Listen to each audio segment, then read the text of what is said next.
is about community. And while our preference would have been to do this in person, that's clearly not possible.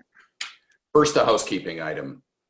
We won't have sufficient time for Q&A today, but please feel free to offer any suggestions or comments by emailing charlotte@uwgv.ca anytime. And we will commit to responding to you at our earliest opportunity. United Way's attention has been squarely focused on the COVID-19 pandemic since March. The Local Love in a Global Crisis campaign was quickly launched, and I want to thank my team for their dedication and hard work in making this important campaign a reality. I want to thank all the individuals and businesses who have donated to date. All donations will stay local to improve lives. I also want to salute the generosity of our community overall and the work of other fundraisers, including the Victoria Foundation, Joel Family Foundation, and Times Colonist for their wonderful work with rapid relief. I would also like to thank the federal and provincial governments for their support and leadership. We at United Way Greater Victoria are committed to the need to collaborate with local leaders on innovative solutions while continuing to deal with the unignorable. Local Love is now shifting to raise donations to support the social service sector in recovery, rebuilding, and resilience. This virtual cafe webinar series has goals of transparency and communication, ensuring we bring the best and brightest thought leaders across Greater Victoria. Together, we'll explore solutions to the many and new community challenges. I know you will be impressed with my fellow panel members. These are leaders who have already launched incredible initiatives for our community. Sandra Richardson is CEO, Victoria Foundation. Sandra has been a member of the Canadian Association of Gift Planners for well over a decade. Under her leadership, the Victoria Foundation has grown substantially, and the foundation is a key partner in rapid relief. Mandy Farmer is President and CEO of Accent Inns. Mandy has been recognized as Hotelier of the Year by the Pinnacle Awards. Accent Inns partnered with United Way and created the Hotels for Frontline Workers Fund, where we've raised approximately $100,000 to date. That's $100,000. Darlene Hollstein is General Manager of the Bay Center. In April, the Bay Center and United Way launched a Feed Our Community campaign, partnering with Earl's Kitchen. A longtime leader in business and in community work, I am so pleased to advise that Darlene is this year's United Way Local Love campaign chair. And we have Kristi Rive, co-founder of Scale Collaborative. Thanks to Kristi and her team, their expertise brings not-for-profit and social enterprise great assistance within Greater Victoria. And Kristi will share some insights on a wonderful partnership we launched through Local Love. To ensure that we make the very best of our time today, I am so pleased to welcome CBC's Gregor Craigie as our moderator. Gregor is no stranger to global news stories, and his career has taken him to the BBC in London, where he also reported for CBS and CBC. He is host of On the Island. Gregor, thank you so much for joining us, and over to you. Thank you, Mark, and thanks to everyone for taking part. It's a pleasure to do this. We're all relying more on community, I think, than we have in a long time during these difficult times. So it's a pleasure to be here. Thanks to our panelists, especially.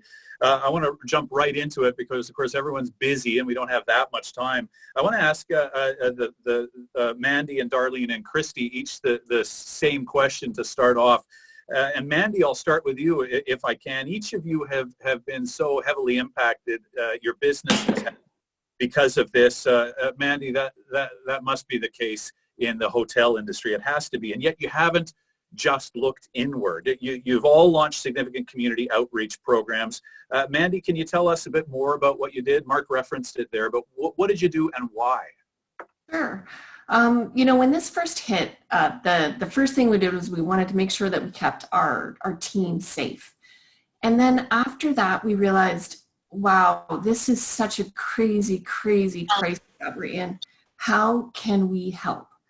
And so we heard about nurses sleeping in their cars, and we thought, wow, we've got to do something there. So we immediately put out a rate that was rock bottom.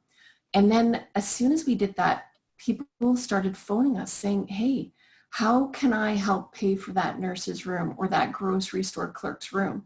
And so we got on the phone, we called Mark, and immediately that weekend, we all jumped into hyperdrive and we put together this, this donation page. And we were able to raise over $100,000, which has allowed for a lot of these workers to stay safe, keep their families safe at our properties. And the cool part about it is that if you're working at a grocery store, if you're a nurse, no one wants to pay rent twice. And so now it allows them to stay with us without having to worry about their family. From there, we then took it a little bit further. We kept asking, well, how more can we help? And so we started partnering with schools, and schools started to draw pictures and thank you notes to all of these workers so that when they come in after their long shift, they're greeted on their door with all this amazing artwork from elementary school students. So it's been a really heartwarming experience for us all. And Darlene, what about yourself at the Bay Center? How have you responded with community in mind? Yeah, you know what? Obviously, first thing, you take care of everybody within your home, if you will, and our offices. And then together we all, you're feeling a little like, I need to do more. I need to give back. And so collectively, we kind of thought, how can we help? We had, fairly few retailers still operating, and with Earl's Kitchen and Bar actually pivoting their business to be more of a grocery delivery and creating baskets that customers could get at quickly. They were able to then work with them and go, hey, who else have we worked with in the community? And United Way, we have such a great partnership with them in the past on numerous different projects that we thought, let's partner with them and see if they'll want to do this with us. And it was a great initiative in the fact that we could actually come together and create these individual grocery packs for everyone that you purchase. We would do one to a local families in needs and seniors, and those are just obviously struggling during this time. So super excited that we were able to do that. We were able to deliver those packages yesterday, and you know what, tears in your eyes because you just realizing you're making a big difference. And although it wasn't a big deal, and asking people to and purchase some groceries and deliver some to people that are much more needy in the community than ourselves. So yeah. That's great to hear. Kristi, what about yourself? How has Scale Collaborative been affected, and how have you pivoted and turned it into something positive for the community? Thanks, Gregor. Scale Collaborative works with hundreds. We've interacted and worked with hundreds of organizations in our region since COVID's even begun, and that's really our specialty, is sitting and helping nonprofit organizations become financially strong.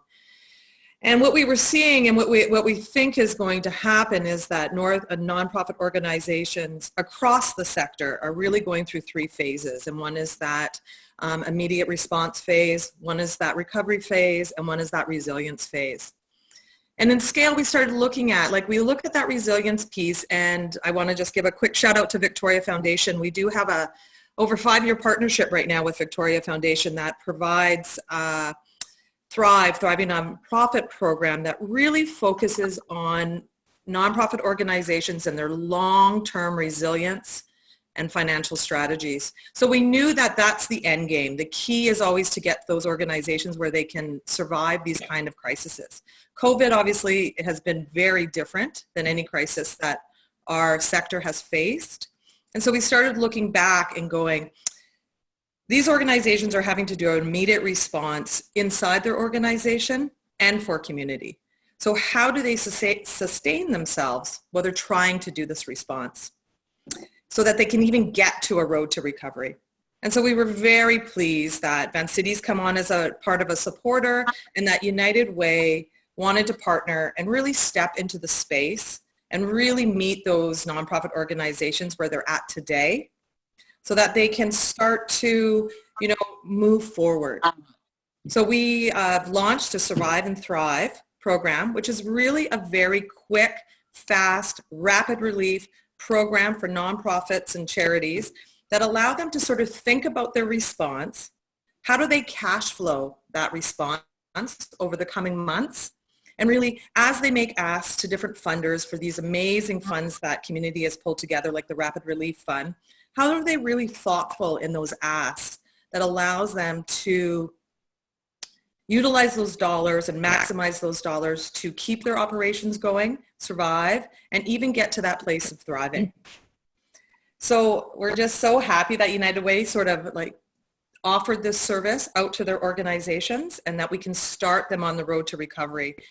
Because we really see that once organizations are on that road to recovery, they can tap into community programs like the Thriving Nonprofits that will build that long-term resiliency inside of them. And really for community well-being, we need a strong, effective, resilient nonprofit sector for community well-being for all. These are great examples to hear of innovative and collaborative solutions. And I want to ask each of you, Sandra and Mark, how you see the Victoria Foundation and the United Way supporting a more open and collaborative fundraising model to inspire innovation. Sandy, can I ask you first? Now you're muted, Sandy. We'll just get you to unmute yourself and carry on. Here. There you go. Okay, thank you. First of all, the Victoria Foundation is not traditionally a fundraising organization, and nor do we just focus on one sector. We're usually very broad in scope. But when it comes to partnerships and collaboration, I think that's where we really shine. So in March, we were approached by local business and a corporate sector to launch a fund which we called the Rapid Relief Fund, which has just closed today. It has raised $6 million, $5 million of that already out in the community, and to, I think, over 83 local charities at this point. So looking ahead, I think the foundation will continue to look for these unique partnerships and collaborations, especially to harness the potential of the business and the corporate community to work together to do community good. And Mark, what about yourself? What would you say for United Way? How do you think you can support more open and collaborative fundraising models to support innovation especially? Well, today's webinar is one such example. I think it's really convening, networking, bringing parties together. And I do want to say from the outset, as Victoria Foundation, United Way, we're watching things like all citizens evolve real time. To the extent we could, very early on began to exchange ideas, had a participant on some of where the funds were being directed to rapid relief, so we could all be privy to ensure we weren't duplicating effort. So much need out there, and so much of a requirement to work jointly. And so I think that's key. That's very much what we do. We worked on 90 programs this past year impacting local citizens, and so it's very much within our spirit. I want to ask, turn back to Darlene and Mandy and Kristi and talk a bit more about your own needs and the needs you see in the community and what you think might be a hopeful sign. Darlene, can I ask you first of all, what might be your needs, but what also gives you hope for recovery here in Greater Victoria? Yeah, just reflecting on what we need to do in our community and what's working, I think we're extremely resilient on the island because we are on an island, right? So you need to work together a little bit more, create our networks. And I think a lot of us had a lot of great networks in place before this happened, such as the Greater Victoria Chamber of Commerce, Destination Greater Victoria, Downtown Business Association, Biotech, UDI, all those guys are out there helping us right now to connect, to bring the resources, to be our voice in multiple areas across all the government levels across Canada to help get us to a point where we can, A, survive, and then start to gear back up to get open for business again in a safe manner. And I think that's the part that we're all, obviously we're all in unprecedented time, and we're all trying to kind of scramble, pivot, change our business models to make them work in this moment. And I think honestly, if we didn't have those groups already in place, this would probably take us a lot longer to get to where we are today. I'm feeling, obviously super hopeful because we're working with our current networks within our community and putting together really strong strategic plans to get our businesses ready to reopen for those of us that had to close. Many of my retailers didn't have to close, but they chose to close. So kind of helping them work together to kind of get geared back up, but on a bigger scale within the community, working together to get our community feeling comfortable to start back, coming back to our businesses again. So what I wanted to also say that if you haven't been part of these groups, that I encourage you to reach out and become a part of them, because this is what gets our businesses back operating faster, as well as the nonprofits as well. Like without them, had we not had such great organizations in place to date, we wouldn't be where we are today, moving as fast as we are. So I thank those organizations for being there for sure. And Mandy, what about you? I mean, what are your needs at Accent Inns, and also what are your thoughts on the recovery, whatever it will look like here in Greater Victoria? Anyway. Sure.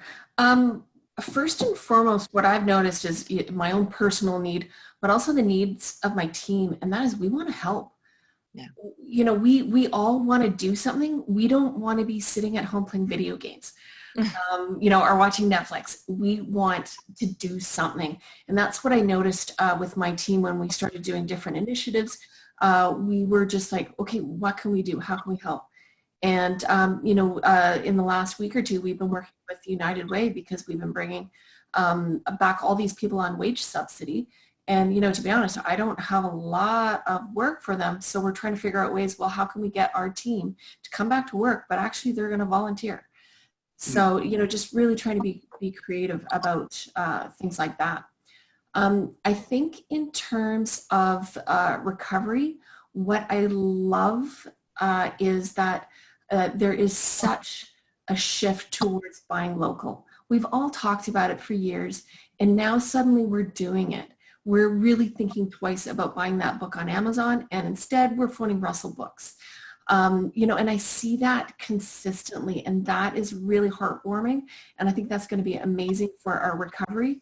At Accent Inns, we just recently took a look at our supplier list, and we've got 8 hotels in BC, and we're going to buy all of our soap from a local BC company. And when I say soap, I mean shampoo, conditioner, bars of soap, body wash. So there's ways that we can all make a difference in this local community, and I see that as really, really helping us to thrive in the coming year. And Kristi, how about you? Based on your own needs, how do you see the recovery, and what makes you hopeful for the recovery here in Victoria and BC as a whole? I'm really hopeful in a couple ways, and it builds on a bit of what the other panelists were sort of saying. Darlene, and this collaboration and partnership, this ability to mobilize resources and really to look, as Mark was saying, not at duplicating, but how as an organization, just like United Way did, how as an organization can we step into where there's a gap and help solve that gap, right? So I'm hopeful for the amount of people and donors that keep giving, and I would encourage, if people are able, to please continue to give either directly to organizations or to organizations such as this Rapid Relief Fund, so that we can disperse them throughout our nonprofit sector, because they will be the backbone, can become the backbone of our economy as well. They are locally driven, and I'm excited about this switch in the supply chain, and is looking at all the local purchasing power local, as well as how we do our own supply chain locally. And I would encourage that organizations and hotels and restaurants and everyone really look at social enterprises and nonprofits to really fit those spots on their supply chain. They have a lot to offer, and building that kind of social procurement contracts into social enterprises and nonprofits really builds financial resilience long-term for them. So. This is affecting so many people and agencies and companies in different ways, and there's a lot of different examples of innovation. Mark, can you share some more with us, a few examples of how other United Way programs you're funding might see companies and organizations having to pivot and innovate as a result of all of this? I've seen a fair bit of it, and perhaps I could categorize in a few different areas. One, the transformational. So a great supporter of ours, Phillips Brewery, started to produce hand sanitizer. We've used that for some frontline initiatives. The United Way is a great supporter of BC 211. So that is a call text offering. And what we've seen is a massive mobilization right across the province, more services offered, more specifically catered in some cases to seniors, and all of that executed from a call center based in the Lower Mainland, but very quickly had to operate from home. So all the call center agents operated from home. So that was really interesting and transformational.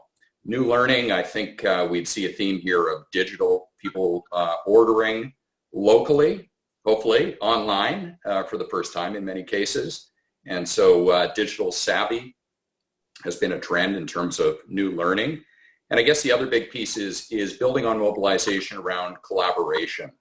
And we put a few programs together that we called our neighborhood response team, and mobilized with Big Brothers, Big Sisters, Hero Work, a number of agencies we work with, and actually pivoted to do a hygiene drive where we offered agencies all various hygiene products, brought together by the collective force where 2 + 2 was greater than 5, and really made a difference. So those were lots going on.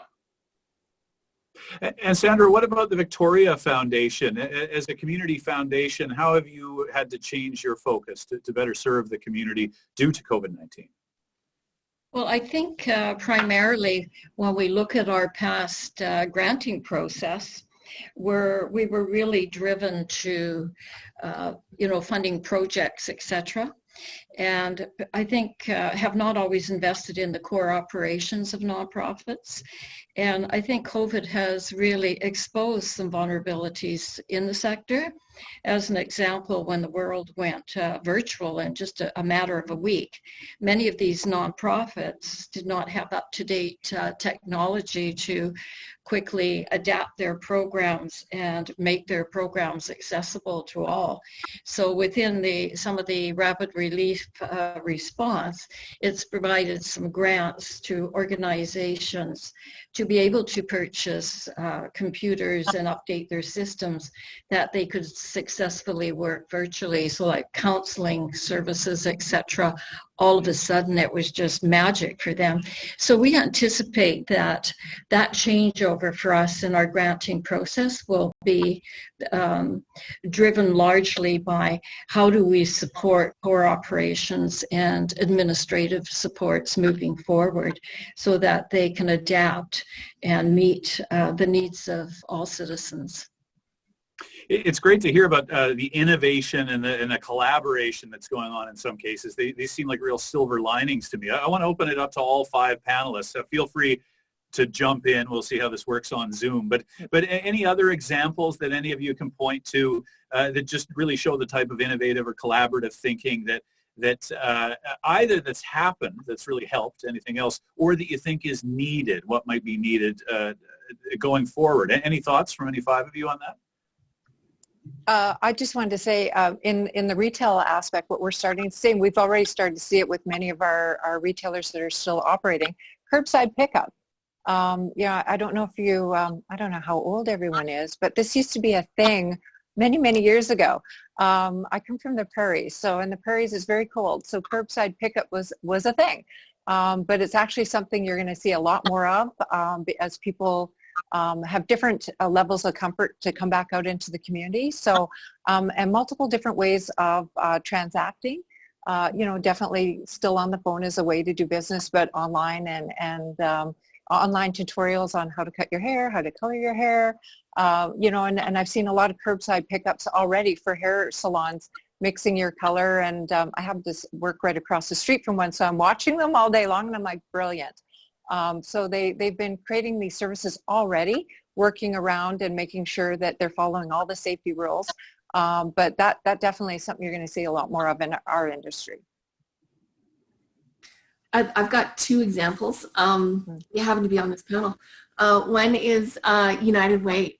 When we started working with them, I think I had this stereotype of what the United Way was, which was pretty rigid. And wow, Mark and Heather, they blew me away by how fast, nimble, and creative they were. And it was really, really inspiring. And what I got from it was that they were like, you know what, these are crazy times. We're going to figure out how to make it work. And that really inspired our team.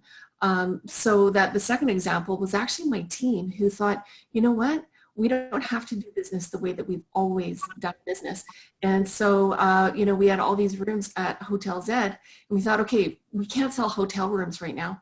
Why don't we see if we can provide a service for all those families out there who, have got 4 Zoom calls going on because their kids are at home, the dog's barking, the baby's crying, to provide an office space. So rather than sell hotel rooms, it was office space. And it really, big shout out to my team for thinking outside the box in these crazy times. Those are great examples. Yeah, I think a couple that I've seen that have been really neat would be even our bigger stores like London Drugs putting shelves that they're going to offer local space for local suppliers to sell their goods. I think that's really neat. The BC Farmers Market going mobile. That's they're just great innovations and stuff. And I think I'm excited. And if I look at a larger scope and a big global sort of look, I'm loving that the renewable resources are starting to have bigger returns than the oil-based resources returns. And so I think it's going to continue to encourage impact investing and that blending of community well-being in our economy. And I'm really hopeful and excited for these kind of innovative ideas that supports really respectful economy that makes the world better as well. So I would just highlight the food distribution center on Viewfield as well. In these times became challenged with, social distancing of volunteers and where food was going to have to go. And it is just amazing how they have solved those challenges and how food is being delivered all over by volunteers. We've got plumbing trucks in the community delivering some of these foods, and the creativeness of our supermarket. We have had supermarket summits to talk about how to continue to distribute food, and every one of these supermarkets have stepped up and have been creative. And also what we're seeing with a lot of the programs are restaurants coming out and preparing dishes that are also being delivered to some of our families and that too. So it's just amazing what people will do. And I think it points to some of what Mandy said. They want to volunteer, they want to engage, they want to be involved. And I think that's maybe the very heart of this community. And I think it provides them with some hope of helping and making a difference too. Great insights all across the piece. I just add a couple of observations. We've all lived through this and read the prognosticators, and it's really interesting because the disruptors have been somewhat disrupted, whether you're into ride sharing, just given obviously the physical realities here, but ride sharing, Airbnb, eat with, it's pretty tough to go dine with strangers in the current world. So what is, this is back to the future, and how do we recalibrate here and look at opportunity, innovation within that? Because that's been pretty seismic. And, The other one is the adage around think global and act local. So I think there's a great opportunity for all of us to also look at best practitioners everywhere. And to the extent we can implement locally, we should, because there's a ton of great ideas out there. So great examples. I just wanted to offer that. It is good to hear all of the positivity, but just let me be a journalist for a second and point out, this is just a catastrophic economic downturn. And I know you know that, but just to bring it around to the sobering part of this, the gaps and the challenges, where do each of you see the gaps that currently exist? And what advice do you have on a local business and government and not-for-profits can fill those gaps during this new normal, as people keep calling it? Anyone want to jump in on that one? I'll start. Being in the heart of downtown for many years, watching what's going on in the heart of our community. As we all know, when we went into this pandemic, we already had a crisis in our community with homelessness and the opioid crisis. Obviously this has kind of taken our minds off of it a bit, but the reality is those folks, and there's many of them out there, that are struggling, and I know that the government has stepped up in a lot of ways to help all of these folks to get out of off the street, out of tents, into many of the hotels and motels in our community. But I like to sit here and just kind of ponder for a moment, and I hope others are as well, and I'd like to encourage governments at multiple levels to really take this opportunity, and I think it's an opportunity in this particular area, to maybe help and focus on our homelessness. And, I'd love to say, wouldn't we be able to end homelessness, but get an actual solution to our issues in our community and really across Canada at the end of the day. So that would be my hope out of this pandemic. If you could find one win, could we solve homelessness or some version of that to help these folks? Thanks, Darlene. I would say too, as we look forward to the gaps, tomorrow is the launch of a provincial survey. We partnered with Vancouver Foundation and Vantage Point, and to look at what the sector needs, and just without giving it all away, but 78% of them indicate a disruption of services to clients and communities.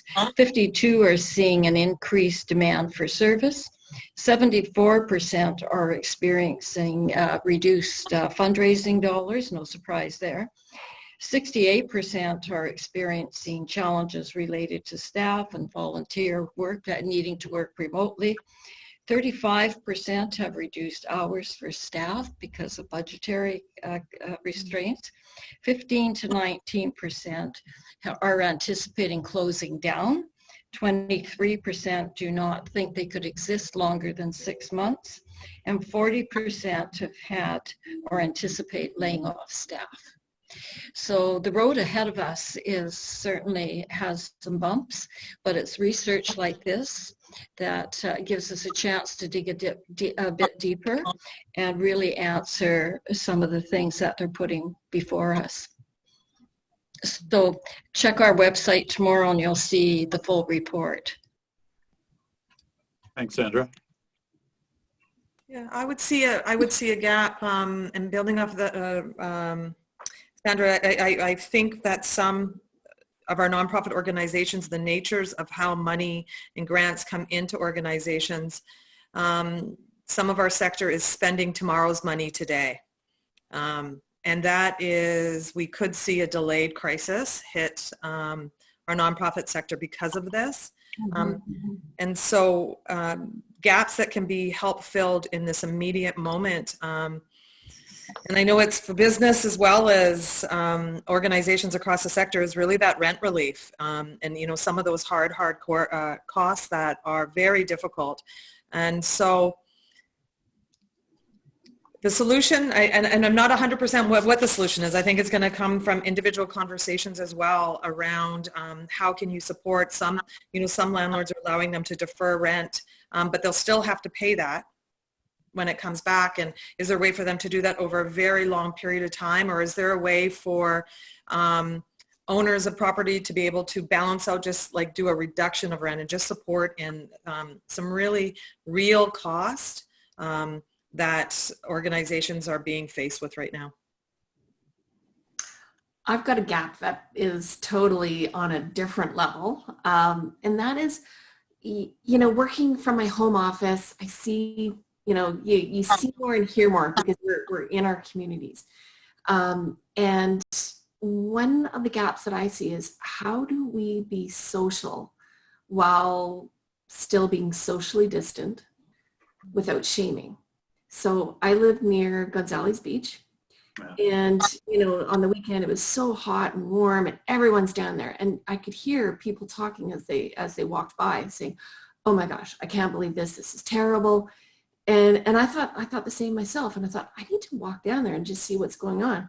And as I walked down there, I realized, wow, these people are sitting on the beach, but they're actually being socially distant. But yet there's this shaming. And so the gap that I would like to see is a kindness campaign where, we all pledge to be socially distant, but yet still social and kind. That's what I'd love to see. That's good. Building on a few of the thoughts, I see a gap with, as Sandra spoke to, this really rich qualitative data that's coming. The world's moving so rapidly, it's how to take stock and actually have the quantitative, some of the stats and facts behind what all has happened here. It is moving at such incredible speed. So specific, for instance, to healthcare, there certainly have been reports that with the shift in resources and focus and the move to virtual assessments online, there will actually be better data and better opportunity to get in. And could this actually address some of the wait lists, et cetera? But not to in any way understate where you open this piece, Gregor. It is severe, and there are so many areas, and data and kindness and feedback and all the things mentioned are mission critical.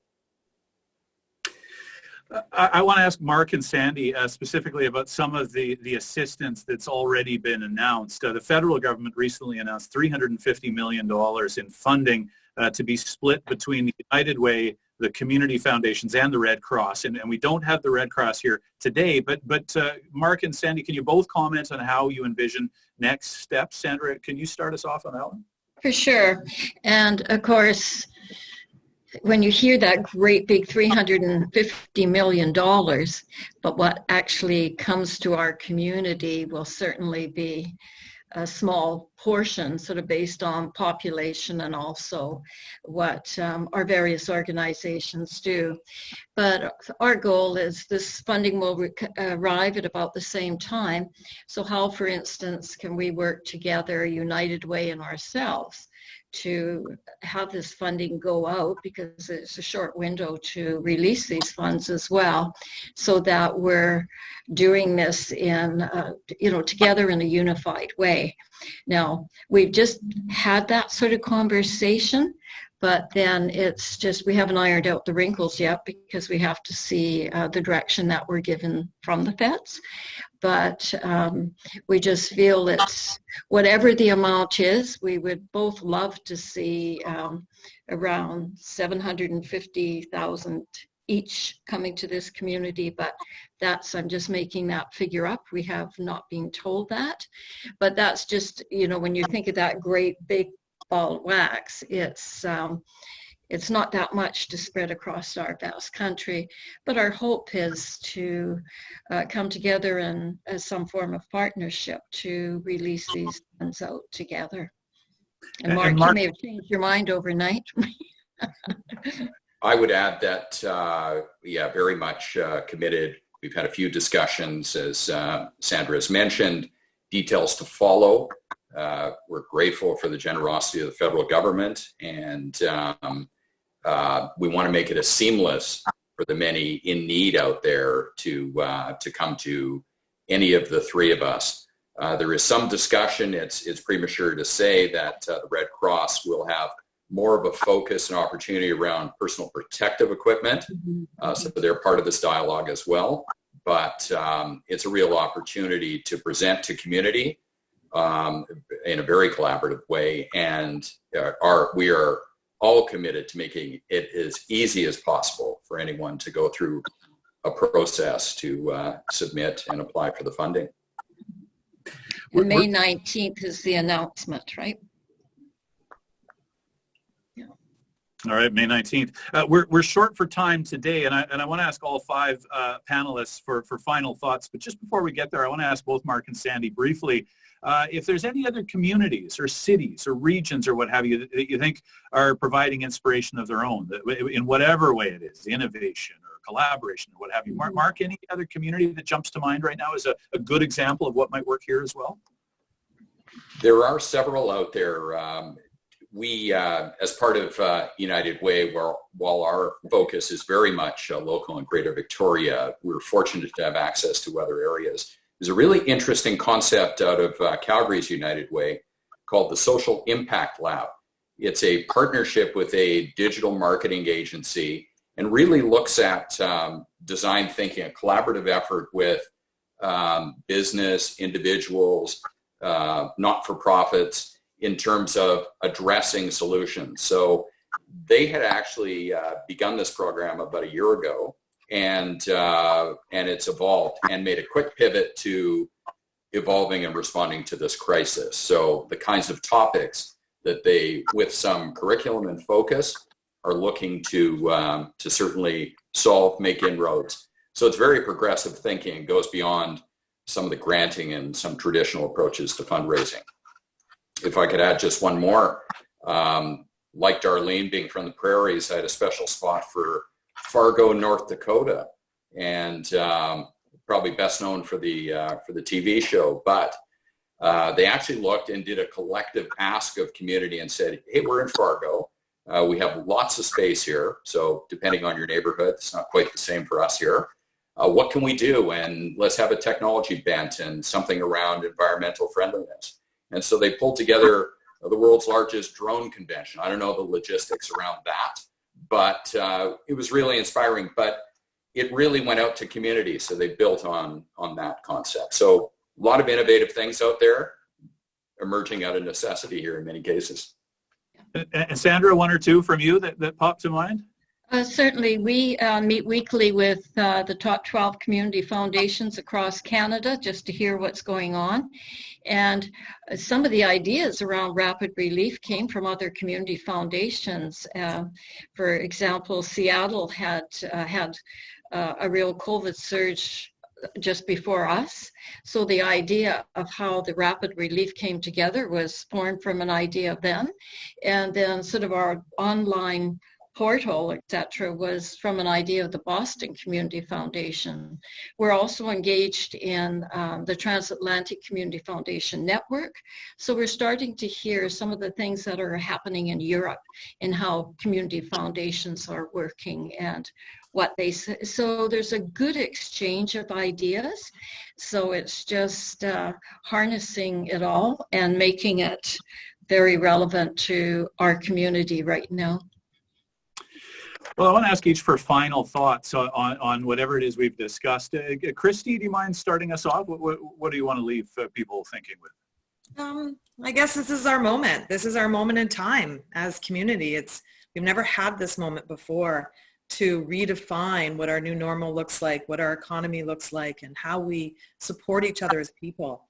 And let's use it. We're going to have a lot of people at the high levels of government wanting us to all go, lobbying to go back to the status quo. And let's keep what really worked and what didn't, and just make this a better world, and wrapped in kindness. I agree with Mandy, like that kindness piece that's what we're seeing. All of these innovations and all of these collaborations, partnership is really coming from a place of kindness. And it's pretty spectacular what we could do for our economy and our communities at this point. Mandy? I've seen two reactions, if you can lump it into two separate reactions. I've seen businesses either take a really fear-based approach, or I've seen them take a love-based approach. And it is so distinct, the differences. The fear-based ones have cut, they've slashed. You can just tell their employees, everyone is down, they're pessimistic. And then there's the companies that have really taken a love-based perspective, and they might be facing their bankruptcy, but they've still taken a love-based perspective, which is really, rallying their team and fighting. And it's those companies that I think have inspired us all, and again just make me optimistic for our future, because metrics aren't necessarily just about the bottom line. They're about your company culture and your employees' engagement and all of these things that really matter, that make our community better. So it's all, a big shout out to all those love-based companies out there. Darlene? Yeah, I agree with both of you folks as well. The pandemic has actually provided a lot of opportunities for businesses to rethink their business models and pivot where possible. Obviously they've created more local partnerships and collaborations, but being able to be sustainable for a local community, economy, has never been more important. I see more businesses being more collaborative to come together to help one another, but ultimately, as the other two have said, we need to take care of each other first to be successful, and then before being more mindful of others and their needs, slow down, show more gratitude, be resilient. I think, and you see it every day, we are a community that truly cares, and we're always there and step up when absolutely needed. So I think if you could take one thing away from this today, volunteering and collaborating together has never been more critical to our survival as a community. Again, I keep reiterating we're on an island, so that's even more.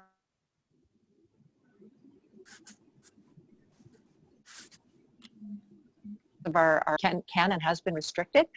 So it's never too late to get involved and join some of these business groups that I mentioned earlier today in the community. Obviously, United Way, the Victoria Foundation, the Volunteer Victoria. There's so many wonderful organizations and nonprofits to get involved with. But if you're not involved, you'd be surprised how much stronger you would be as a person, your organization, and the community as a whole. So working together makes us all super strong.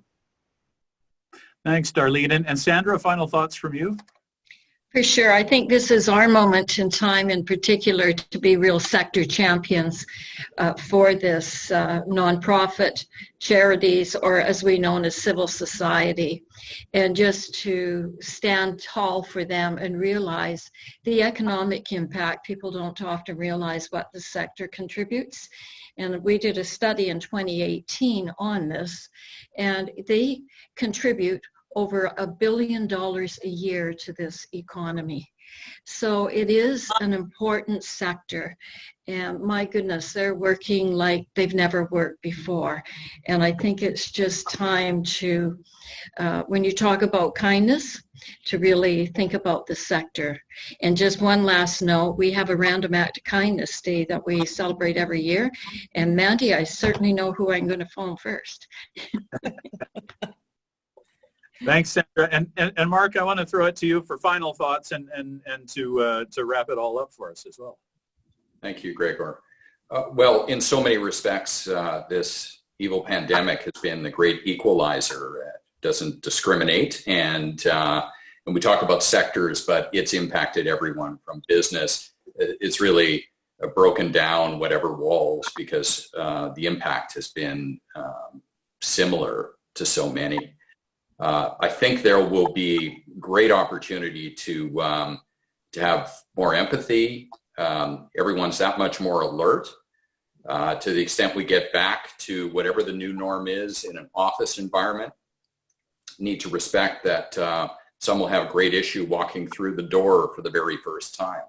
So it's a very big challenge ahead. But again, it really opens up how everyone is so interconnected. So that's my take. There's just so much we've been living and learning through this. So thanks, Gregor. On that note, in closing, I want to thank you, Gregor, as well as Sandy, Kristi, Mandy, and Darlene. So much has been covered today, and so much more to talk about. We did record this webinar, And we will be posting it on our website, sharing it on social media as well. Our next local virtual cafe, this was a first, so we're all part of this pioneering experiment. Thank you.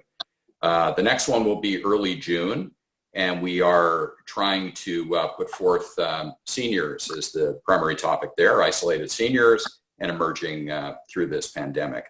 So please stay tuned for more information. So thank you so much again to our panelists and to Gregor. You were invaluable, so respectful of your time. Ideas and innovation are what we need right now more than ever, and will help fill the gaps and provide what this community needs as we enter into recovery and ultimately the resiliency phase. The word hope was mentioned at least once or twice today.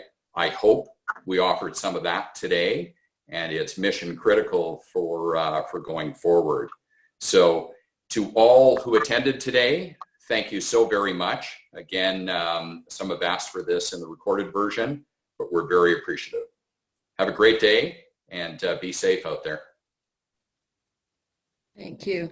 Thanks, everyone. Thank you, you. Mark. Thank you.